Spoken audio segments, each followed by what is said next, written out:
Saya mau vonis dulu bahwa Johnny Plate tersangka, terlibat, bahkan bersalah. Presumption of guilt. Presumption of innocence itu adalah hak hakim. Tetapi publik punya hak untuk menduga bersalah. Kan itu yang mesti kita fair dulu. Jadi kalau dianggap ini soal hukum, iya kalau maling ayam itu soal hukum. Tetapi kalau pejabat, pasti itu soal politik. Kan korupsi itu karena seseorang berlimpah kekuasaan, kan itu intinya tuh. Jadi coba kita lihat perlahan-lahan ya. Semacam sinopsis dari politiken kita itu sekarang wacananya adalah Anies bisa mencalonkan diri apa tidak itu. Kalau misalnya Anies tidak dibatalkan, itu artinya Anies punya potensi untuk menangkap Johnny Plate lain nanti.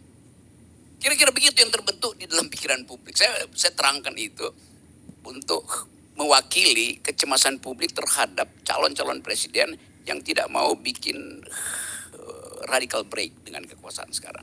Mereka yang punya tesis continuity, bukan yang change. Itu asalnya. Jadi kalau Anies bilang change adalah hal yang utama, maka banyak yang ketar-ketir. Kan gampangnya begitu kan. Jadi jangan kita sembunyikan sesuatu yang ada dalam kecerdasan publik, lalu kita putar itu, soal ini cuma soal hukum. Ya, bukan cuma soal hukum. Dari segi momentum, ini adalah peristiwa politik. Jadi sebetulnya kalau kita bikin semacam algoritma, di belakang kita sebelumnya, ada upaya untuk mencegah Anies. Diam-diam atau terselubung atau terbuka tuh. Lalu kita mulai menduga bahwa ya kekuasaan memang agak peka kalau seseorang tidak bisa dia pegang sebagai penjamin dari Presiden Jokowi itu real, kita tahu dalam soal itu. Lalu mulai ada upaya Muldoko untuk mengambil alih Demokrat, dan saya kira juga itu diam-diam semacam strategi untuk membatalkan Anies karena SBY yang pertama kali menjamin bahwa Anies tidak boleh disingkirkan dalam kompetisi. Kan pengetahuan kita begitu. Dan sangat mungkin karena Presiden Jokowi, saya bilang dengan kata yang sangat tepat ya, sangat mungkin, atau pakai bahasa Inggrisnya itu, saya lakukan guesstimation, mengestimasi dengan cara menduga itu sah di dalam logik itu. Saya guesstimating, menduga tapi sekaligus mengukur bahwa kelihatannya kasus Muldoko ini akan berhenti di Mahkamah Agung. Dugaan saya Mahkamah Agung akan menolak PK itu tuh. Artinya peralatan terakhir dari rezim, saya sebut aja rezim, jangan sebut presiden, untuk menghalau Anies tidak akan terjadi.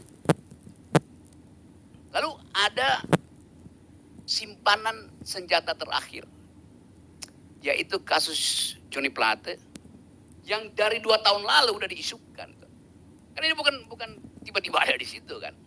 Jadi di dalam dugaan intelektual saya akhirnya ditemukan semacam ya ini peluru terakhir, peluru emas. Berguna apa nggak berguna itu tergantung dari keadaan politik nanti itu. Kalau berguna artinya Johnny Plate dinyatakan salah, maka batal seluruh pencalonan Anies. Lalu gembira. Tetapi kita tahu bahwa Presiden Jokowi selain sebagai orang yang kelihatannya sederhana, tetap dia adalah seorang politisi yang mengukur efektivitas kekuasaannya di ujung masa jabatannya tuh. Secara diam-diam mungkin Presiden tahu bahwa dengan bisikan aparat intelijennya itu pasti bukan soal Johnny Plate aja, tetapi tadi seluruh politisi terlibat di situ. Dengan logika sederhana 8 triliun itu tidak mungkin dihabisi satu orang, gampangnya begitu tuh. Mana ada orang rakus-rakusnya orang, bagaimana caranya dihabiskan 8 triliun? Maka mesti dibagi merata. Dan pola ini pola yang kita tahu di dalam semua sistem percaloan proposal itu di DPR tuh. IKTP pasti semua dapat supaya nggak ada yang ngoceh. Kan itu dasarnya begitu tuh cara melihat soal tuh. Jadi saya menduga bahwa ini peluru terakhir untuk menghalau Anies. Dan peluru itu pasti ada efek ke orang-orang lain. Itu hitungan Pak Jokowi kira begitu. Ada nggak usah tanya kenapa Jokowi lagi, bukan. Karena saya mau lihat ini sebagai power game di dalam rejim ini. Jadi kira-kira begitu.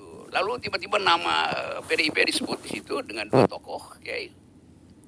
Itu artinya bagi Pak Jokowi, sekali lagi saya lakukan estimasi, enak juga hajar Nasdem, PDIP kena. Kan lebih aman kan? Konsekuensinya apa? Dibuka semua. Satu. Konsekuensi kedua, terjadi kekacauan, saling buka-bukaan, akhirnya saling amputasi di dalam rezim. Terima barang, pegang bata, coba memotong kaca, puas lalu bayar, pemotong ubin dan kaca genggam multifungsi. Apa yang terjadi? Chaos. Alasan keluarin perpu, macam-macam cara tuh. Jadi kita mesti menduga dari awal. Saya mau menduga cara busuk kekuasaan berpikir itu. Kan kita nggak mungkin menganggap kekuasaan bisa berpikir secara manis, mulus. Cara busuk itu yang diajarkan oleh Mas Syafi'i itu. Tadi saudara Valdo mengutip Barrington Moore. Barrington Moore mengatakan no bourgeoisie, no democracy. Sebetulnya kalimat itu dipakai untuk menerangkan mengapa negara-negara demokratis tidak ada revolusi Marxisme.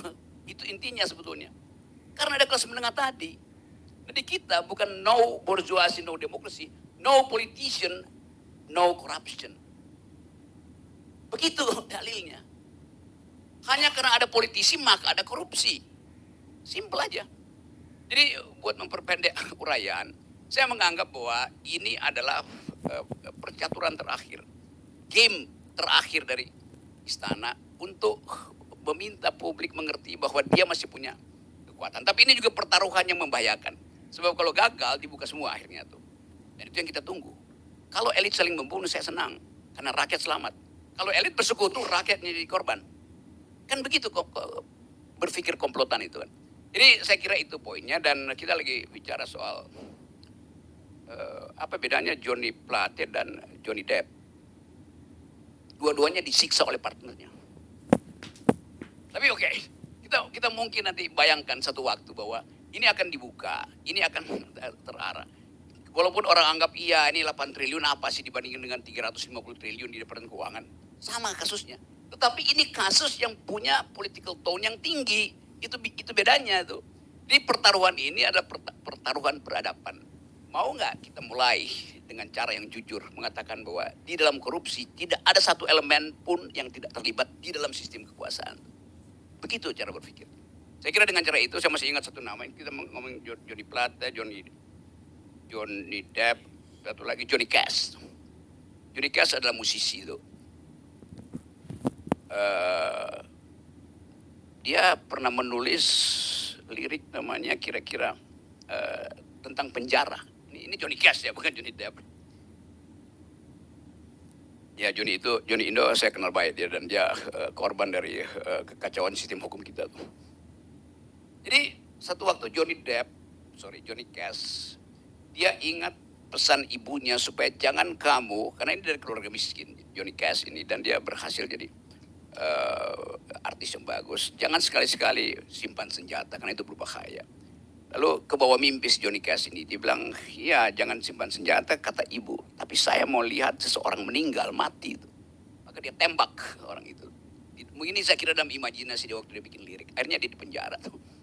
Dan di penjara dia nulis lagu yang Prison Blues, lagu blues.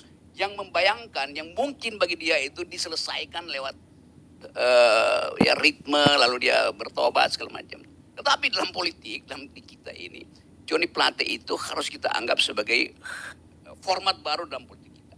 Yaitu kita menunggu apakah Surya Paloh bisa mengambil alih senjata Johnny Cash. Mau nggak Surya Paloh jadi koboi atau dia menjadi pengemis politik lagi tuan? Itu pertaruhannya. Jadi orang lagi ingin tunggu tontonan berikutnya bahwa Pak Surya Paloh sekali Anda mengatakan Anda akan melawan, jangan sarungkan pistol Anda. Terima kasih.